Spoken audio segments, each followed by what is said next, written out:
Nicola Sturgeon has been dealt a huge independence blow after new analysis reveals Scots received a union boost of £1,500 each to help survive the COVID pandemic. The extra £1,500 per person in public spending this year is due to the UK government's record ban at consequential spending. Analysis of the spending by the Scottish Conservatives and Daily Express shows £8.20 billion will be added to the Scottish budget in response to tackling COVID-19, protecting jobs and supporting local firms. This spending, the Scottish Tories say, also contributed to health and social care help in Scotland, including public health initiatives and welfare support. The latest figures show that Scotland's population in June 2019 was 5,463,300. When divided by £8.2 billion in guaranteed ban at consequential, it shows the UK government is providing £1,501 for every man,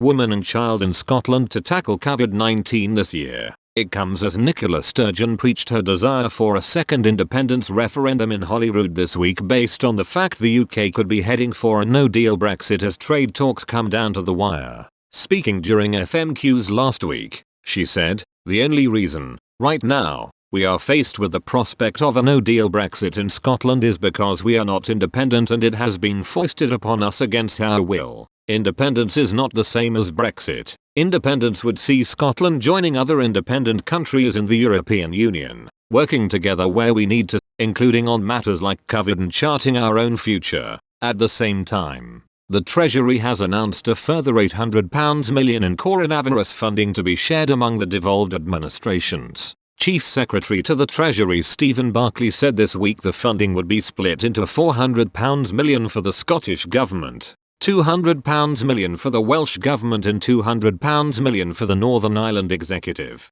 Dean Lockett MSP, Scottish Conservative Constitution spokesperson, said, "The UK government has given unprecedented support for people and local firms during the coronavirus outbreak, showing how vital Scotland's place within the United Kingdom is for our public services." Even before this crisis, the UK government had delivered the highest ever Scottish budget, and since then, an extra £1,500 has been spent per person to help fight this pandemic. In contrast, the SNP have failed to protect Scottish jobs in the face of the COVID pandemic. They've left far too many local firms to fend for themselves. More than 79,000 businesses in Scotland have also benefited from UK government loan schemes, worth more than £2.9 billion, and 930,000 jobs have been supported under the furlough scheme. Pamela Nash, Chief Executive of Scotland in Union, said the figures highlight the importance of Scotland being part of the UK.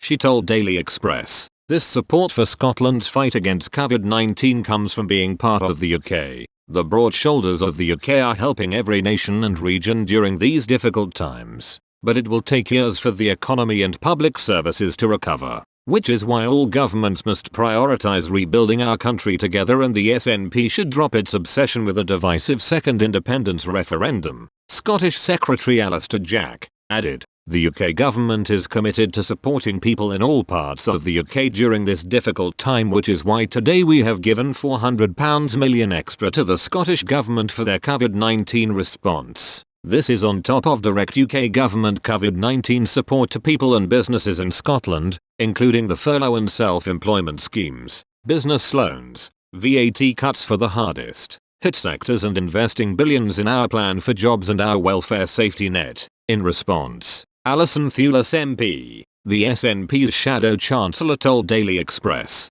"The Tories are insulting the intelligence of taxpayers across Scotland, who funded these measures through our taxes and public borrowing. Instead of shamelessly claiming credit at our expense, the Tories should answer for the millions of people they have left behind, including public sector workers hit with a Tory pay freeze, the 3 million excluded who have been left without any support, and the soaring number of unemployed people, as UK redundancies hit record levels."